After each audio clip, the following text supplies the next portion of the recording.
Welcome to our session today. My name is Ali Reza Aklagi. I'm the product manager for the material testing side at ProSec. Today I'm joined by my colleague Guido Tronca. Hello everyone. Which is our product manager for the concrete testing. We also have today with us Andre Naff, who's our head of global marketing, along with Serena Dorongs, which is our marketing specialist. They're working very hard in the background, making sure that the session is running smooth for us, coordinating everything. And as I said, if you have any technical difficulties, they are there to help you and help obviously resolve the issue that you may be facing. So on that note, let's begin our session. Just for your information, today's session is one of the two webinars that we're doing on resistivity. There's going to be another session on Thursday, which we focus mainly on corrosion analysis and dealing with more of a sort of a on-site existing construction sort of testing. Today we kind of focus a little bit more on the actual surface resistivity principle and the guidelines and standards that are available to us and why we do such testing, and we kind of also do a little bit of a comparison testing. So on that note, let's begin a session. Surface resistivity is now becoming one of the tools being utilized in the construction industry. And durability of the concrete being a big concern has imposed certain sort of pressure on the concrete manufacturers towards certain requirements for performance-based specification. And what we mean by that is that there has been standards and guidelines developed to allow the construction companies to perhaps modify and come out with certain mixes of concrete to suit the environment that concrete needs to go to. Now, durability of the concrete is not necessarily related to its compressive strength, but traditionally, in order to sometimes define the durability of the concrete, what we used to is to do, for example, cube or cylinder crush tests to find this compressive strength. Traditionally, the methods being used and utilized for durability could be fairly labor intensive. They take a lot of time, and when you compare it, for example, to the resistivity, electrical resistivity test, you see a significant decrease in the time and the costs involved with the testing. And when you take all of these benefits into account, you'll see that electrical resistivity testing of concrete could be a very versatile tool that could complement your productivity and equally profitability at the same time. These are the things we're going to kind of cover today. Just wanted to kind of give you a bit of an overview. We're going to use some examples. We're going to refer to some case studies that we've looked at. A lot of them are actually from the North American region. Let me kind of break it down for you in examples. As I said, the Q&A box is there for you. So if you have any questions during the session, please go ahead and send it to us. We'll receive it. We'll look at it. If it's relevant to that particular portion of the presentation, we had a session this morning as well, we will deal with it there and then. If not, every one of your questions we will look into thoroughly and we try to answer them for you.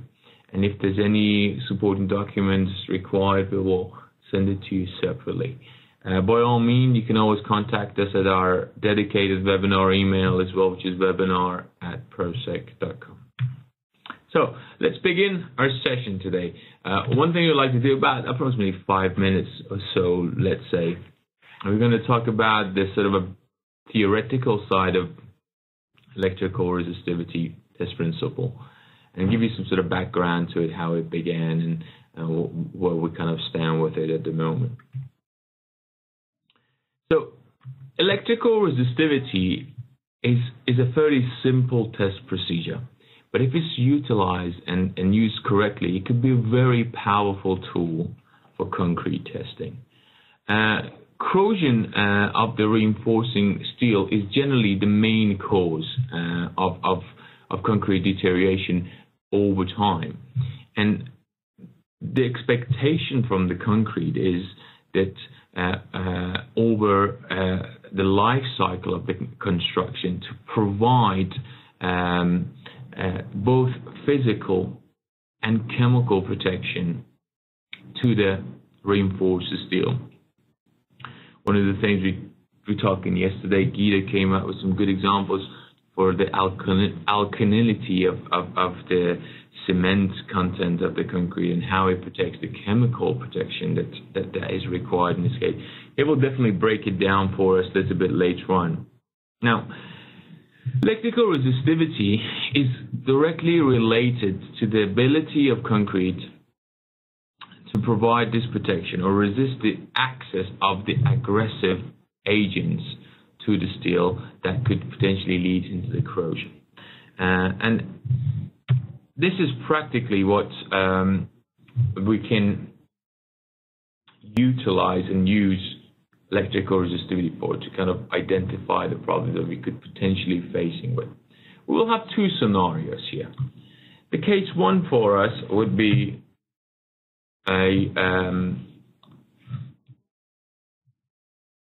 new structures, so where we're kind of dealing with durability.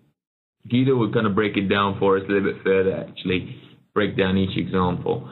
And the second scenario that we could potentially be dealing with is the existing structure, where we're potentially looking for corrosion and the likelihood of it is happening. We've got some examples here for you, as you can see on the picture. But potentially what we're looking for in your new existing structure is you identify and the potential or the likelihood of having corrosion. You kind of come out with the repair and the maintenance program, which could perhaps be systematic. You implement the repair work that needs to be done, and then you go back and perhaps use your resistivity tools to verify the effectiveness of the repair that has been implemented. So you've done the repair, you want to know like all the work that has been done, it's been done correctly, and so that it's actually doing what it's supposed to do.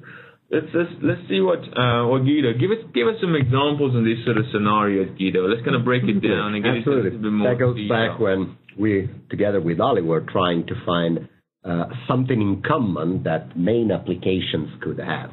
And so it could have been, lab testing versus on-site testing. But going back to some of my experience and most of our experience of my colleagues, whoever is involved in the testing, well, it depends on who's paid by. So typical case for sure is they're building a brand new house, next block, and these guys have lots of things to check. There's going to be a lab, probably. There's going to be for sure a supervisor checking that certain properties are met by the contractor. So in this sense, resistivity is part of the testing that is being done on a new structure in order to assess the durability. And we'll go into the details later.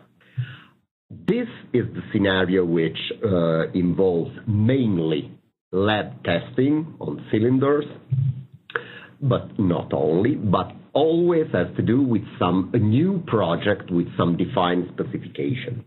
This is the American approach, basically. The U.S. are the leaders, are the ones that set the trend for checking for durability on new structures. Something different is the checking for corrosion of an existing structure. You might be involved by the structure manager providing all the history, all the details, or you might have just to provide all the info on a totally unknown structure. This is the second kind of scenario, mainly dealing with the on-site testing, and which will be totally covered in Thursday webinar. So all the details about half cell potential and finding corrosion spots, those will be the goals of next webinar. While today we're basically checking a new structure. Fantastic.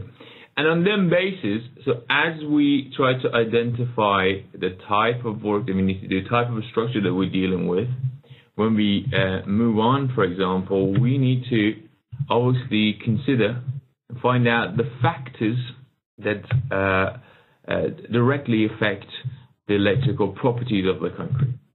The first thing that comes into mind is obviously the water content. Moisture is the key here. Later on in the presentation, we will go back and keep referring to the water content. On the other side, as you can see on the pictures that we got here for you, salinity of the pore solution is a big factor. Porosity and finally the interconnection between the pores dictates the electrical resistivity or electrical properties of the concrete that we're kind of dealing with, potentially affects its electrical resistivity. So these are the things we need to really consider. And there has been obviously case studies and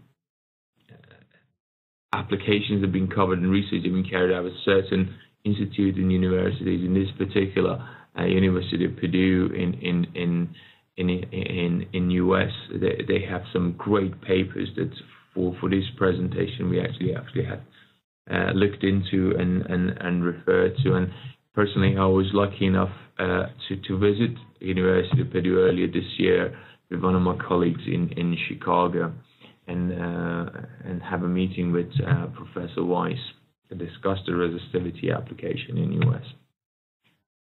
Now, if we were to kind of break down the electrical resistivity, we could say, let's say, we can put it in two categories, and then say this is how the test could be carried out.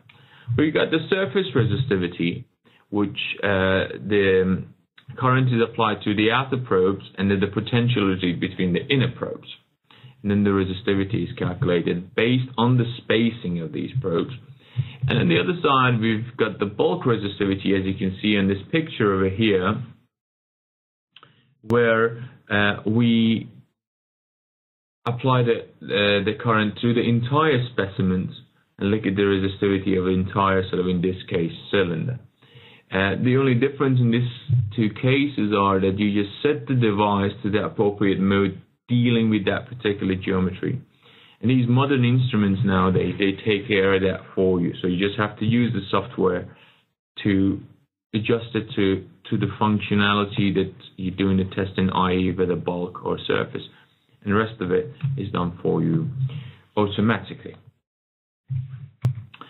Now, this is the section that's hopefully what we've covered here. We give you a little bit of a background about the surface resistivity, where it's implemented, what are the factors affecting it, where it could be, in general term, implemented and utilized. And now we're going to go into sort of a main portion of the presentation, which we're going to kind of use resistivity measurements as a quality inspection for new structures. Again, during this portion, I'm sure you will have questions. While the questions are fresh and you have fire away, send them to us.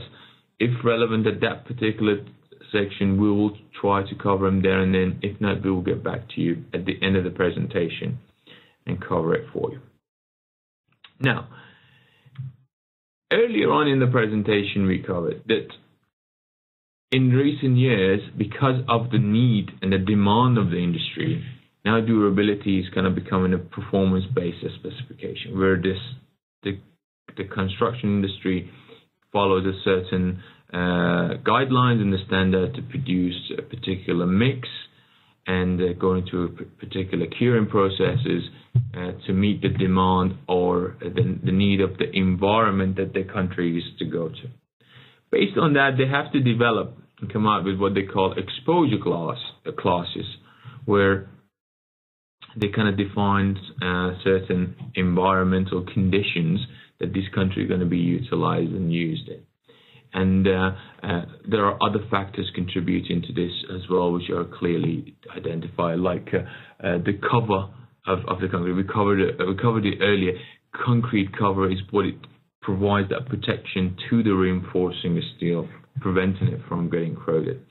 And obviously the concrete strength itself, that's defined in these exposure classes. One of the things that we picked a couple of examples for you. First one is from the German standard, Deutschland Institute Norm. We also have a British standard for you. As you can see here, if you look at the top of the graph, we've got one of the sort of almost like you can say the best, but more of an ideal scenario. And right at the bottom, you got like one of the probably harshest sort of scenario. Guido, yesterday we were talking about these conditions again. We were having a pretty casual discussion about it. I was thinking, so give me an example of like what would be the harshest environment and why. And you had an example of shore for me, sure, and the seawater. And I think it was a great time to kind of share the same sort of story here. Of course. Well, what this standard what is mentioned later, the PS, is more or less the same, apart some numerical values. But we have increasing aggressiveness of the environment with regard going down in that column. And so while it's normal to consider a dry concrete a safe concrete, it is normal to consider that, hey, if it's in the water and I'm fearing rust, that is dangerous. Well, that's slightly more complicated in that corrosion, without going into too many details, but corrosion, in order to progress, needs at least moisture to carry the electricity and oxygen, which is a fundamental reaction. So you get a chemical reaction. Obviously. Absolutely. So a totally submerged environment will satisfy the need for moisture, but will totally prevent oxygen to go in. So that will be the moisture. But so the same concept might explain why we find right at the bottom of the list the tidal splash or spray zones, where alternate in cyclic you can find the moisture you need to go on with corrosion, but that will stop and then allow oxygen to go in. So that is the worst scenario in this case.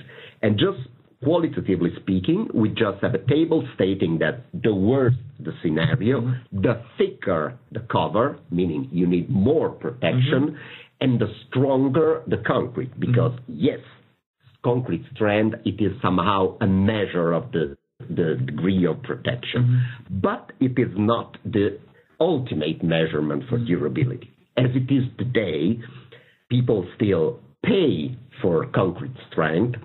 Designer put down specification, and contractors do provide and test strength. But how about how can we be sure of what will be the structure like in 50 years? And so this concept of finding the best parameter to assess durability and to use that as specification and to test for that and pay for that and have that delivered on site was what moved the first investigations of basically the Federal Department of Transportation in the States, which will probably be presented somehow.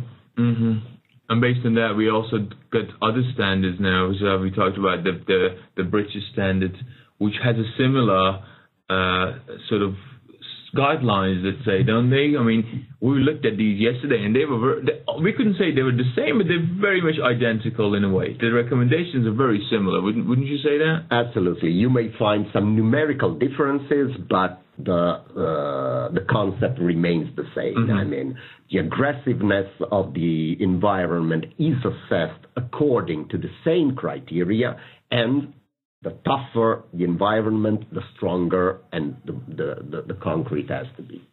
Absolutely. Brilliant. Okay, now, the first or the initial approach when it comes to assessing durability is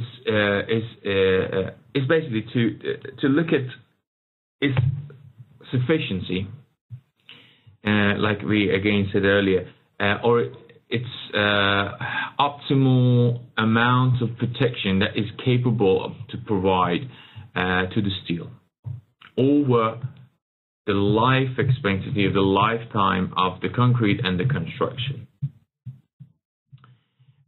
Initially, the guidelines, the standards, that again, so we talked about the importance of the standards and why some of these were developed. The guidelines and the standards that were used, the approach was to penetrate some sort of an aggressive agent, which in this case was like chloride ions, onto the concrete sample that are exposed to these sort of accelerated weathering conditions. And then almost defined some sort of a correlation between what they do in the lab and then taking that and doing a comparison to the existing or construction, for example. And you've got your several AASHTO standards and the ASTM standard. Again, we were discussing this yesterday together with Guido. We're kind of going on about like why these standards were initially developed. Is what are the importance of these let's say steps that had to be followed, and what was the importance of these procedures to be kind of having that sort of guidelines and then generalize the steps so they kind of almost like marry each other, so you could take the information and do like an A/B, like apple to apple comparison in a way, isn't it? Absolutely. Well, this was actually the first answer to the question that arose before. Mm-hmm. If concrete is not the parameter that I want to measure, then what? Okay, these are basically the fundamental three way of testing, which are all based to the measure of the ease of migration of specific ion, basically chloride ions, by mean of laboratory testing under accelerated weathered samples. Mm-hmm. And they're all electrical testing. So that was the first answer, and that provides a measure and then an estimate of the depth of penetration in a number of years. And that has become the sort of a base fundamental method to analyze the durability. It is just like crashing a core for measuring concrete stress. And whatever we're doing now, even when it comes to electrical resistivity tests, we correlate that to the RCP basically, right? And that's what had to be done in order to establish the measurement. Right. So I think this is what is following. Absolutely. So based on this, so the correlation has to be done. So there were some earlier studies carried out. And in earlier studies, what we kind of saw that there's an imperial correlation between the standard methods, RCP, rapid chloride permeability test, and the resistivity of water-saturated concrete. Then surface resistivity, as it was introduced, as the AASHTO standard, it kind of indicated electrical resistivity test for permeability use because when they started to comparing these test methods, finding the correlation between them, the electrical resistivity test is far less labor intensive, and the test could be done really, really quickly.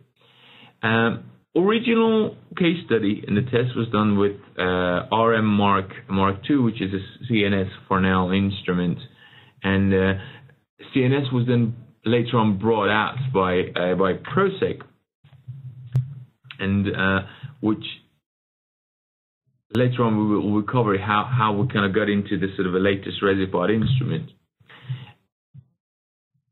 As I explained before, when you compare the RCP test to the electrical, so surface resistivity test, for example, you find that the RCP test could take as much as 30 days for it to be completed because it has to be done some period of time, or you can literally do an electrical resistivity test in approximately 10 minutes. And the advantage of having of doing electrical resistivity is you can use the same sample to be passed on for other test methods. If you're in a lab environment, I mean, what you do in a concrete lab, you crush concrete. So that sample could be passed on to that department. It could be crushed, and you can look at analyzers, compressors, strength, for example?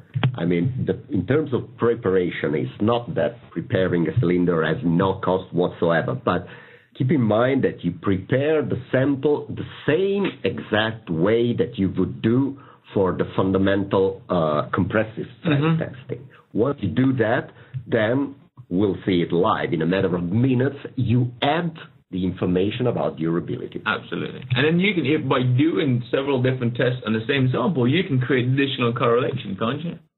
Which could be, especially for the institutes and research center, that's a bonus, because you can create like other stuff that could be fairly useful and kind of supplement your studies. As highlighted earlier, the RM Mark II by CNS became the sort of almost like the foundation or the idea to develop the RESA card. And then the project, we agreed to develop the new instrument for the Florida Department of Transportation.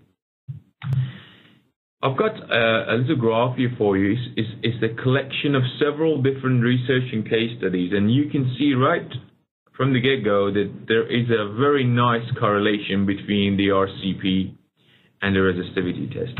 And based on that, there was a table developed, which Guido is going to break it down for us again. This case study, some of it belongs to, again, University of Purdue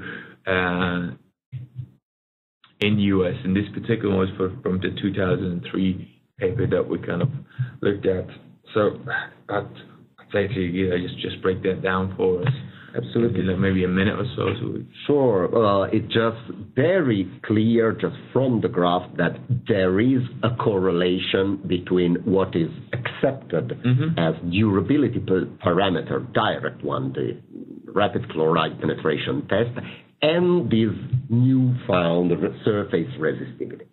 The correlation is not linear in itself, mainly because of temperature effect that affect the RCP when higher quantity, higher electricity flow actually heats up the solution. Sure. But apart from that, those studies led us to that table on the left, which can allow us to classify the performance in terms of penetration, chloride penetration, from high to negligible, not only by the direct testing, but we can assume now that, for example, a cylinder which will display a surface resistivity below 5 kiloohm centimeter can be treated and regarded just as a sample where a high charge more than 4,000 coulomb will pass, and so that is highly at risk. And with this knowledge now, I think that was what made available the NDT instead of the direct testing. Huge money to be saved. Great. And talking about the NDT side of things, as these case studies and research, they came to light, they did additional testing, not just on the sort of technical side of things, but on the physical, mathematical side of things. But they started looking at the cost benefits that this particular test principle could impose.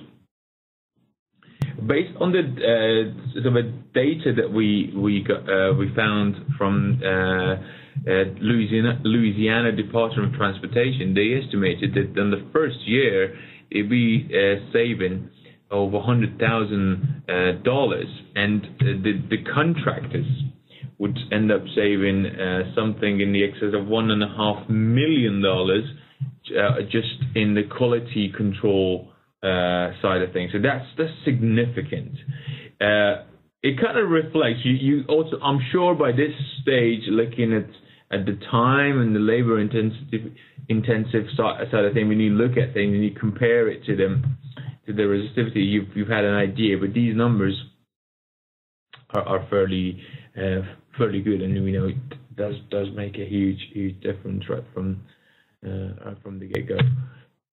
And based on such case studies, all these data get it together, the AASHTO standard was created and it kind of became, in a way, the industry standard for resistivity tests, especially in the North America region.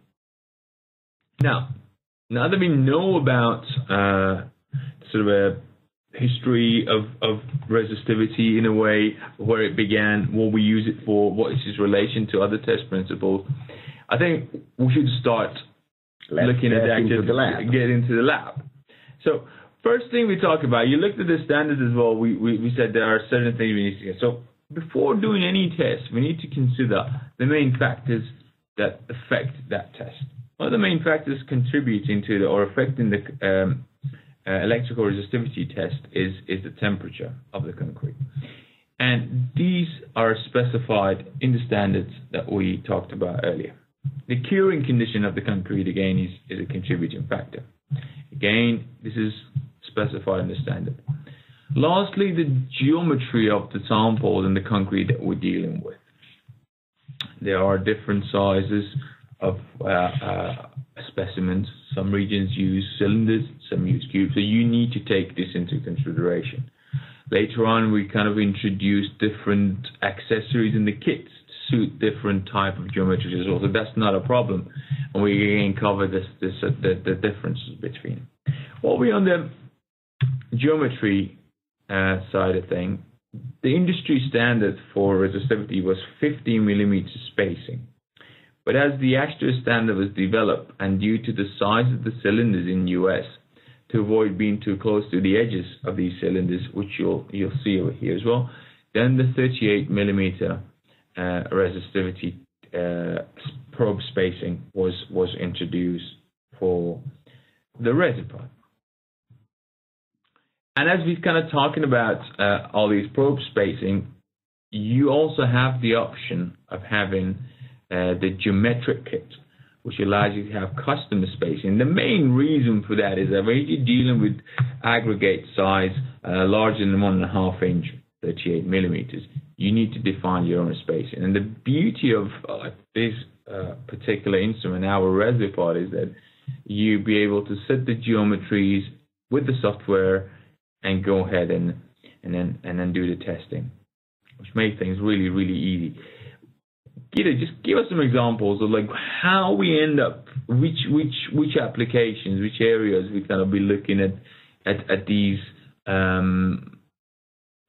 geometric kits, and where we should be able to, where we end up using them more. Let's put it in that way. Well, the basic concept is that the spacing is as a compromise between having a larger spacing than the aggregate size. So, well, in principle, we could have huge spacing always and be happy with that. But when we test on cores, we don't want our probes to be too close to the side of the core because, you know, the model is still on an infinite length and it has to be modified for a shorter distance. So the first standard for lab testing took into consideration that for a standard 20 centimeter long cylinder and a spacing broader than 1.5 inch would resent too much of side effect. So AASHTO limited the spacing to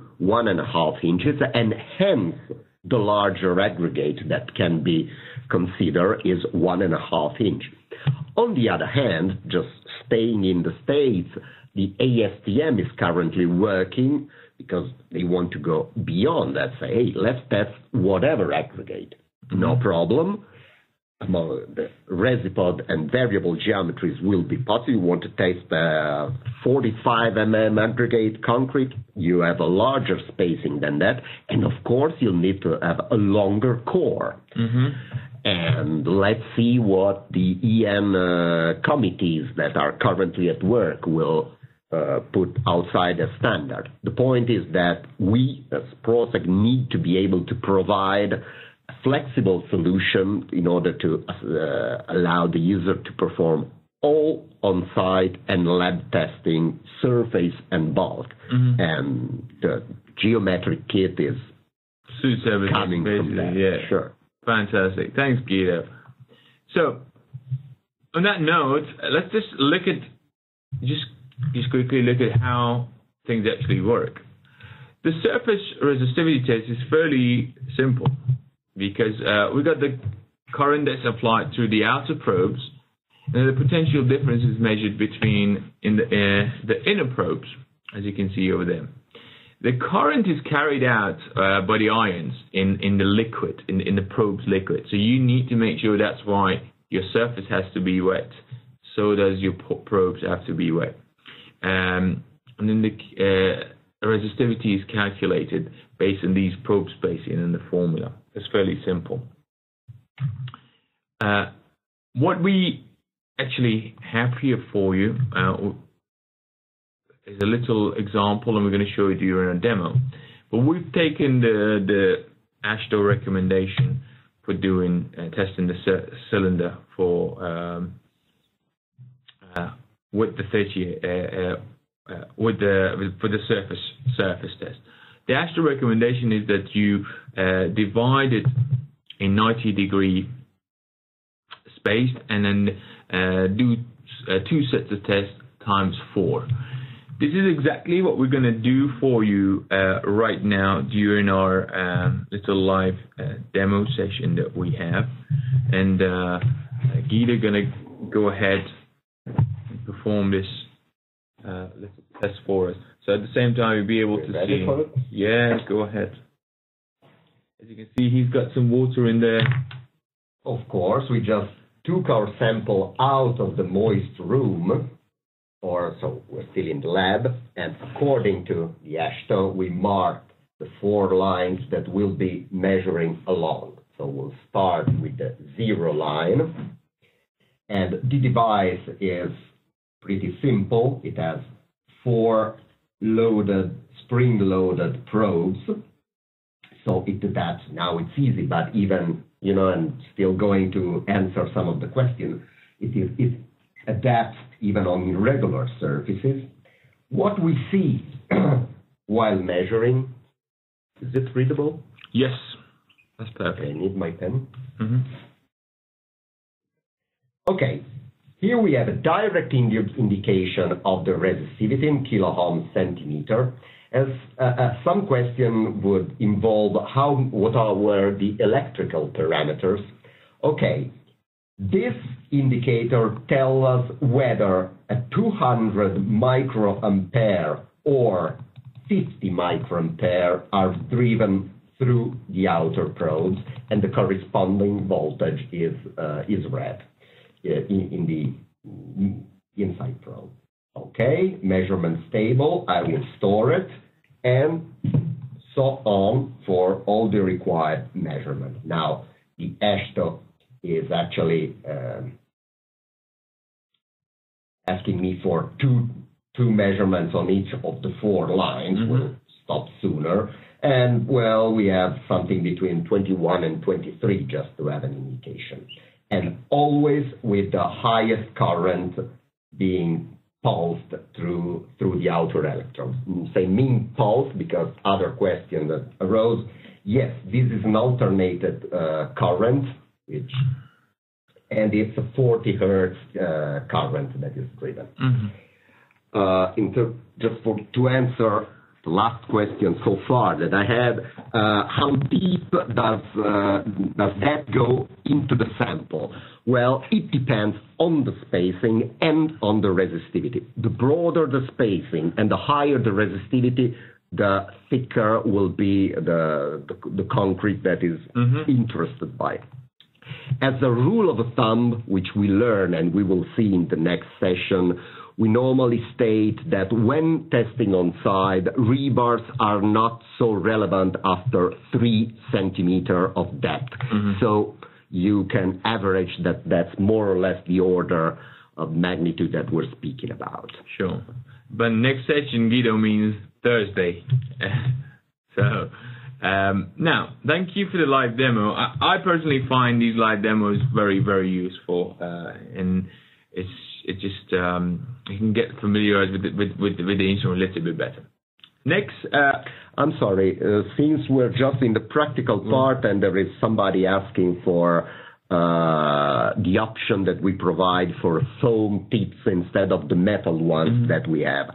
Normally, we recommend using the standard ones, which may probably provide a quicker and more stable reading. They can even scratch the surface some. The foam tips are to be used whenever not on very insulating material, where not enough current is driven, then okay, go with the foam tips. But as a rule of thumb, stick to the basic. Yeah, that's a good starting point. Fantastic. You just got to make sure that there's enough water in the pores of these probes. The next sort of procedure of carrying out is the bulk resistivity, where one thing to note here that before you start your bulk test, you need to compensate for the foams that you're going to be using, and these procedures are clearly shown in the manual of Resipod. But what you actually do, first step, you put the foams in, you make a measurement, and then you place a specimen. In this case, is a cylinder on top. The other thing to note, you need to make sure to set the instrument in the bulk mode using the software before you start testing, because your formula is going to be different. Provided you've done that, as you can see in here, you will have the resistivity then calculated, which is the area. K is the number of area divided by the length of your specimen, and times by the resistance of the actual concrete cylinder, and that will become your resistivity. And that's as simple as that. And the difference in this case is that we're looking at the resistivity of the entire specimen in comparison to the surface that we just shown you and done a little demo for you here.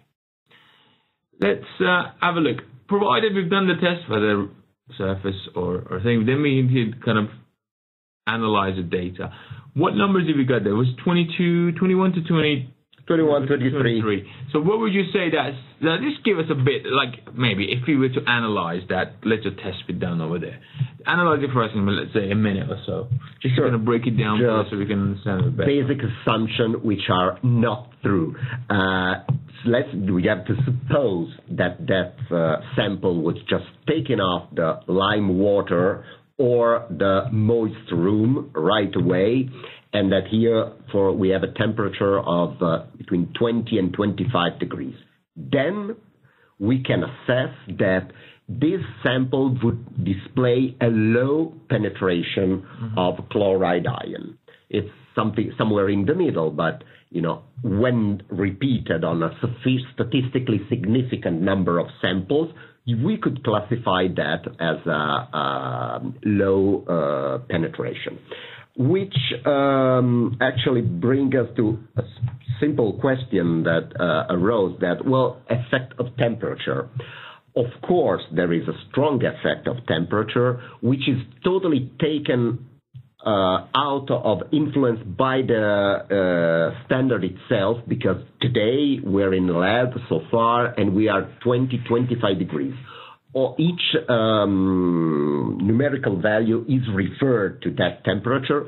We'll see on Thursday, when we'll be more on site, how to account for the temperature exactly. The general rule is the higher the temperature, the lower the resistivity. There are accepted. We're going to break it down for you. We actually got some guidelines, some standards that we refer to as well. Today's that's the whole point of splitting up these sessions, but it's a good point you made. For those of you who have already registered for the Thursday session, it's all good, but for those of you who haven't now and have such questions, and these are the topics that you also want to kind of get to know about a little bit more, please go ahead and register for the Thursday session as well. There's going to be two sessions again, one in the morning, 9 o'clock Central European time, and one in the afternoon, 4 o'clock Central European time. Thank you, Guido. Now, on these bases, and this is again next session on Thursday, we'll break it down. Now that we know about resistivity a little bit more, one thing that I was interested to know was like, where can I actually, what on-site applications I would be able to look into with surface resistivity? Absolutely. So we stated that we're on a new structure, and the main testing will be the lab testing. Yeah. But there are things that I can check and go out to the building that is being built next block. Basically, the strong dependency of the water content of the material makes the Resipod a very good tool for checking the homogeneity of the concrete, and especially in terms of its water to cement ratio. As I was telling you, especially in my country, the accident of having some additional water put in is quite likely to happen. Then this will have a deleterious effect on strength, but how can we check it today before it can display its final effect on strength? Well, electrical resistivity is the primary tool for checking water to cement ratio. Or another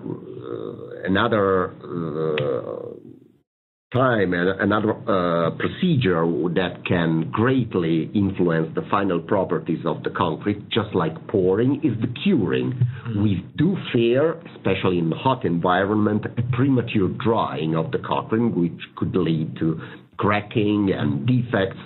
And then, once we have the structure done, checking different areas and assessing whether they are drying in a similar way, that is really a task that is at hand for the Resipod. I use this moment just to give some slight answer to somebody asking here, how does Resipod account for the effect of surface moisture when measuring resistivity? It does not. It is simply measuring it. So if we do have humidity standard, just like in the lab testing, then we can assess porosity and permeability. If it's not fixed, then moisture is what we're measuring, either because there is too much water in the concrete or because it is not drying properly. So there's no correction factor for moisture. No. It is something that is being measured.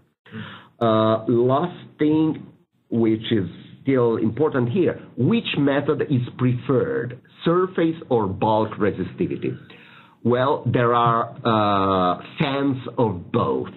Let's say that the geometry factor makes bulk resistivity more precise because there is a very simple shape factor. We drive current through the whole body of the sample and we measure it, no mistake. But no way of correlating that with an on-site measurement. So having a robust standard for the lab, for the surface resistivity test, allow us to have a strong data set to be confronted with when on-site testing. This is fantastic. We'll get to all the questions in just a moment. Thanks, Guido. So we've got some examples here for when we actually can utilize. So just to kind of wrap up this section of the presentation, so is it like a systematic quality control procedure that we can have as we go through the processes of curing and curing a concrete? New construction from the lab to the checking of the critical points of the on-site, the pouring and the curing condition. And of course, we still mentioned there the specific application, probably more popular in Europe than in the States, metallic fiber reinforced concrete with small fibers, steel fibers dispersed in the concrete. We want to check whether they reach a homogeneous distribution. Now, by measuring resistivity, we're not really measuring concrete resistivity in that specific case, but the fact that the conductivity is given by the steel fibers will actually allow us to assess by means of geometric different measurement to allow a homogeneous or inhomogeneous of the distribution of these fibers. Absolutely. Thank you. This session has been an exciting one for us. We're kind of gone over a little bit, but let's just quickly wrap it up, and we're going to start taking your questions. So, surface resistivity, like we had, it can greatly enhance the inspection flow. There are critical requirements for the construction industry to minimize the maintenance costs. And as we looked at it, you can see the benefits of this particular test principle by itself. We know now that electrical resistivity correlates very nicely with the existing test principles for durability of the concrete. So if you are able to utilize electrical resistivity test principle even more, that will greatly contribute to our performability and productivity. And on the other side, dependency of resistivity on the composition parameter of the concrete, it can allow it to be a very good quality control tool, and these techniques can actually help the course and the curing efficiency for us to analyze like we said, the pouring and the curing efficiency of our concrete for the new structures as we go through. And lastly, we looked at different scenarios, different applications, and there are several different kits and accessories available for you, different spacing for the probes. You got your bulk, like people are already asking about this. So all of these accessories and kits are available to you, allowing you to deal with several different specimens. So this almost minimizing the limitations where you can actually use such test principle. On that note, I would like to thank you for your participation in today's session. Now we're going to kind of start looking at the questions.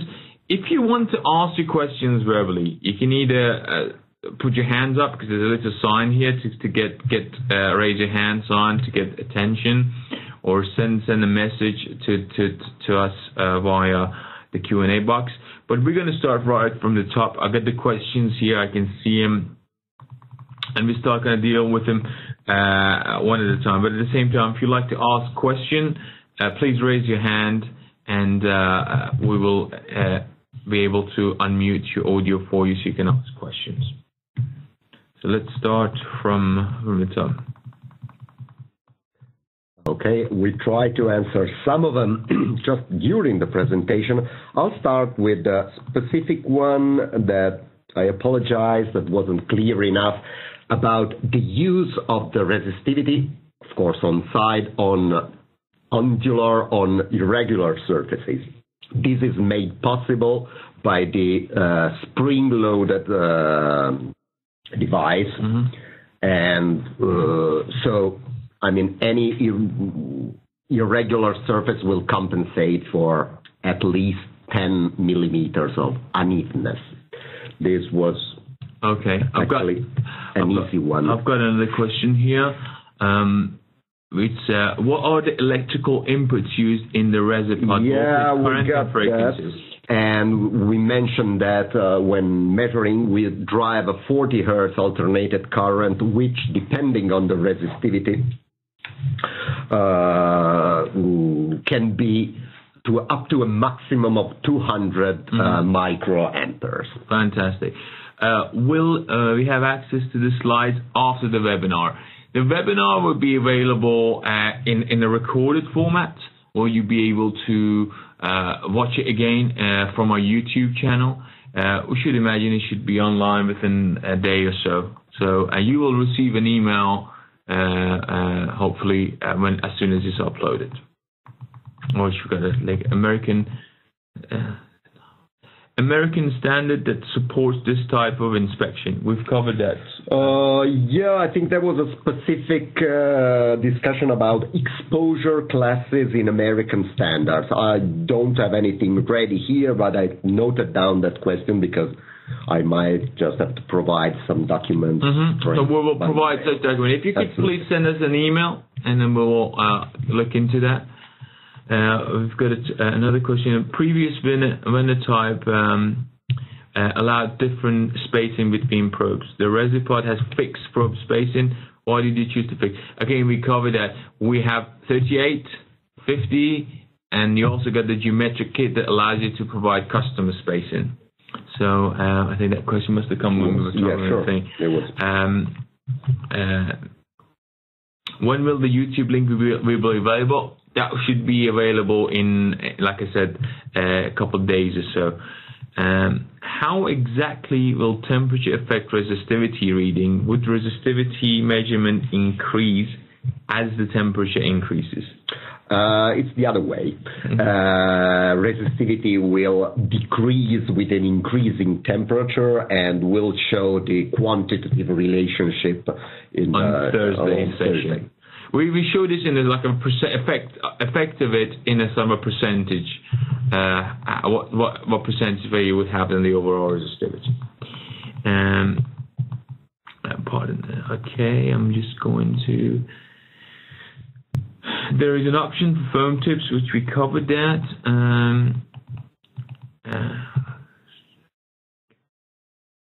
How does Resipod account for the effect of surface moisture when measuring the ER? We just touched that point before, but again, it doesn't correct or account for. It is what is measuring to. So you make it standard. So we also have another question, which method we prefer surface or both? Again, is completely application dependent and what guidelines or standards you follow. When using Resipod in the field, how do you include the effect of reinforcing a steel? You need to locate your steel, i.e. use a rebar locator, and then draw it wherever and try to avoid them. Again, on Thursday's session, we will kind of cover all the different scenarios that you might be facing and what's the best sort of options you could choose. There are some basic tips in order to minimize the effect of the rebar. It cannot be totally avoided. Absolutely. Now, can we use a prism specimen 10 times 10 times 50 centimeters? I don't think so. It is really too small for. I don't even think that. No, that would be too small. Too small. Yeah. We no problem with the standard cubes, 15 by 15 cylinders, of course, but below that, I'll check. But I would say that it's very too small. I got a question about using the instrument for making proofs in the recent element of construction without considering testing in cylinders. I came from Bolivia, where environment conditions are totally different, where the ACI standards. Okay, it doesn't mean that resistivity doesn't have a qualitative meaning, and what's most important, an aerial mapping of the surfaces. So there are references value for different type of concrete. We can provide that, and anyway, the criterion will always to define homogeneity. You cannot assess anything in terms of absolute thresholds in this case, but sure it will provide info about the building.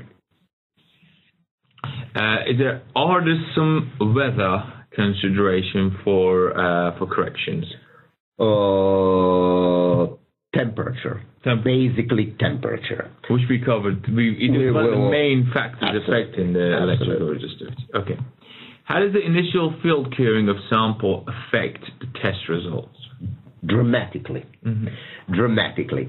This is something that has to be taken into account. And in fact, just for mention the AASHTO standard, there is already a big difference whether the samples are just cured inside lime water or in a moist room. Just as a rule of thumb, the better the curing, the higher the final resistivity.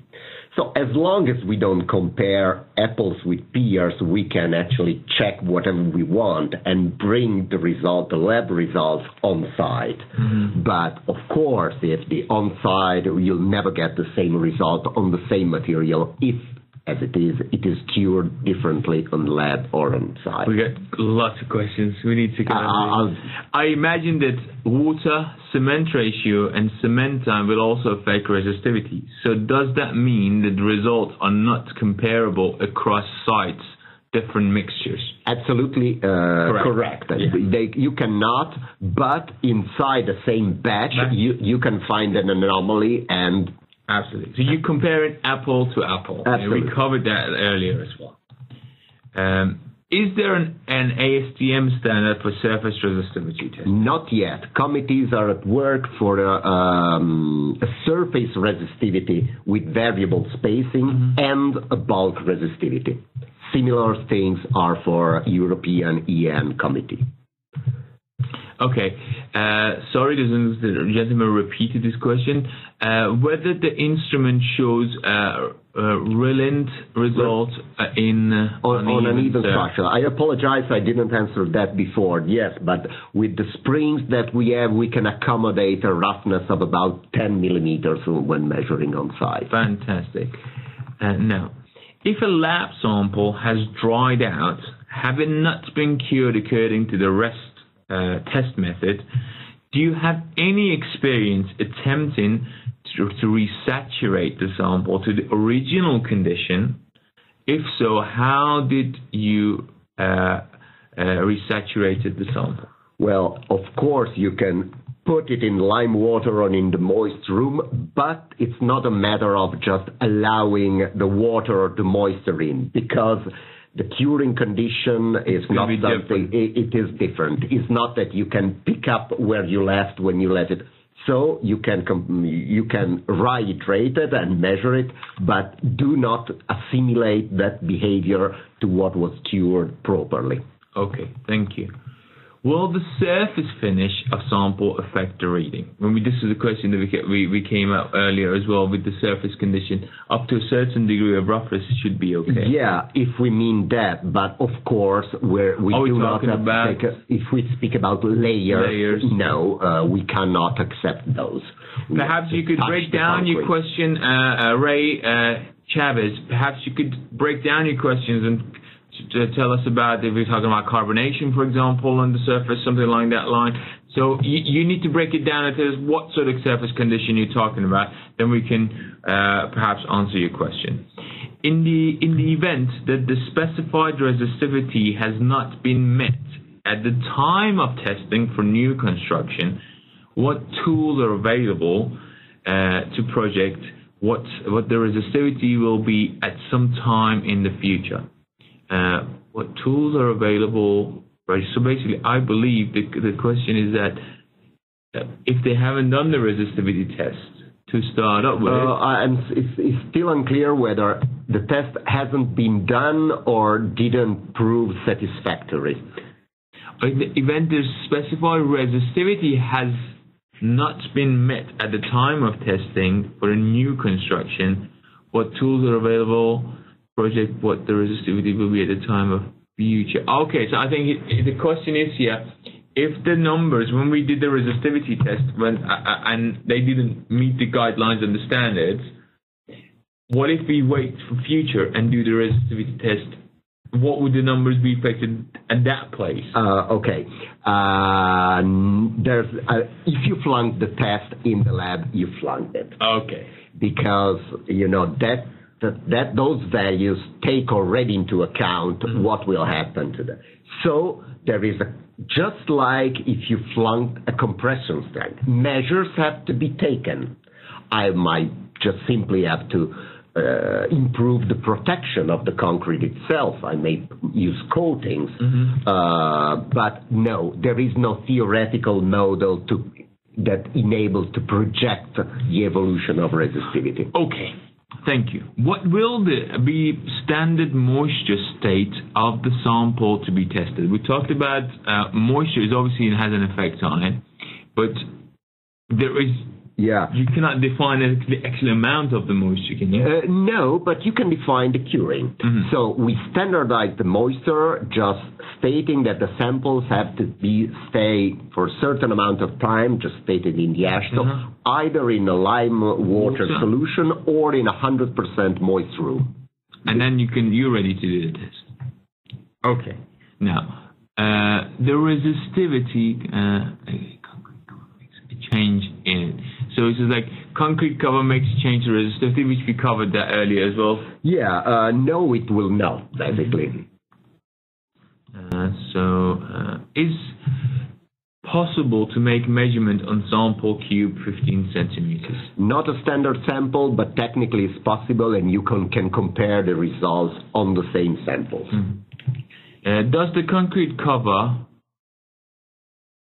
is affected by the resistivity? So concrete cover affected by the resistivity, or resistivity is affected by the concrete cover? No, it is not. The only fact related to cover is the fact that you might have some noise from the rebars, but you have to avoid those. Okay. Is it also important the content of soluble salt as well as the pH, such as those taken into account? It sure is. Its dependency is summarized in being composition dependent. Certain salts that might be used as additives will shift the resistivity to higher or lower values, so it has an effect, sure. Do you expect to have a new design for Resipod? The Resipod is doing very well. Not in the short time. It's actually one of the instruments that I think has a very optimal design. Absolutely. And generally, this is a technical presentation. We don't touch on the kind of commercial side, even though that you guys, just for you had to do a special offer from our marketing side. But just to kind of cover now, the Resipod is actually fully waterproof. You can submerge it in water. It's IP67, and it's like I said, it's one of them instruments that it's pretty much does what it says on the tin. And we've had some great feedback from it. On-site institute, a lot of research centers, and that have been using it.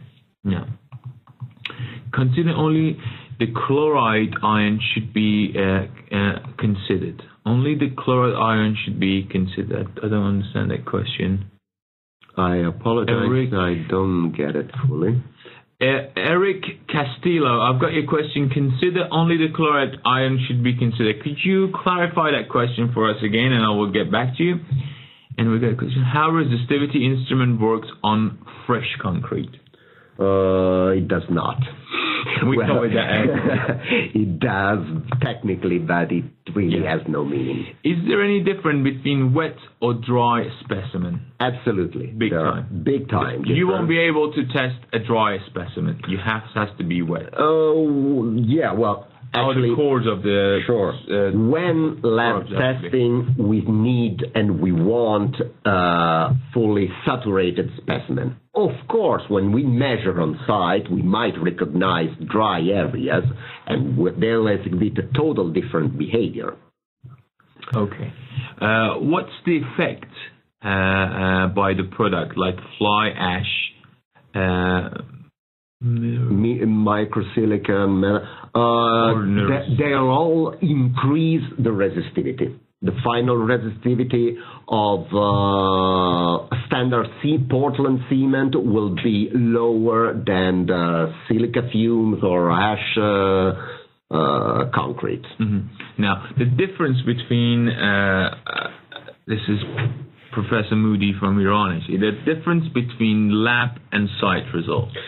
That while in a very short while a lab result can be used in a standard, or absolute thresholds can be seen and prescribed for lab testing, the same thing cannot be done for on-site testing.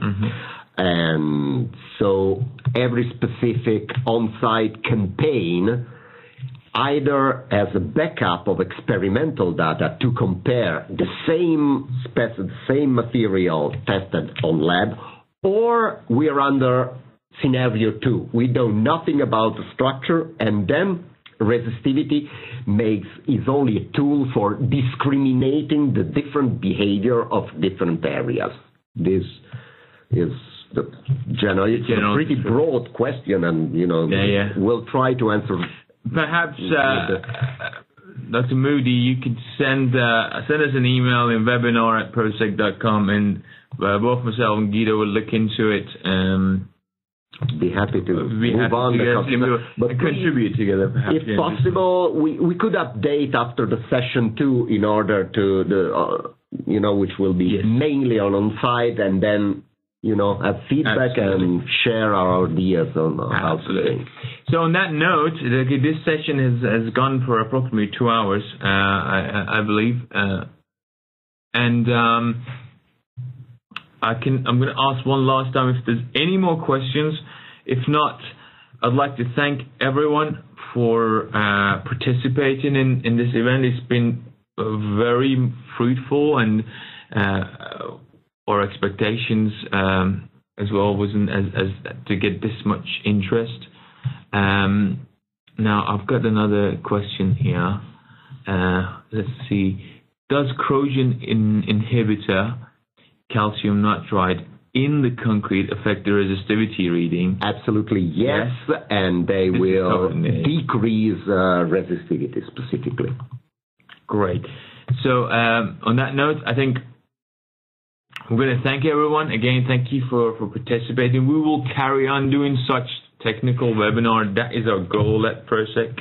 And me and my colleagues, we're planning some great webinar sessions for rest of 2015, and for 2016 we're looking to come out with the proposal for webinars quite earlier in the year, and we'll again send all the information to you closer to the time when these webinars are due to be conducted. We would like to hear from you. So if you have any comments on a particular topic that you'd like us to cover, applications that you have, and some of your experiences with our instruments, again, please share it with us. Our email is at webinar@prosec.com. And on that note, I'd like to thank all of you guys that participated, and also all my team at ProSec that supported us. Thanks for our guest, Ali, for today. Fantastic. Thank you. Bye-bye.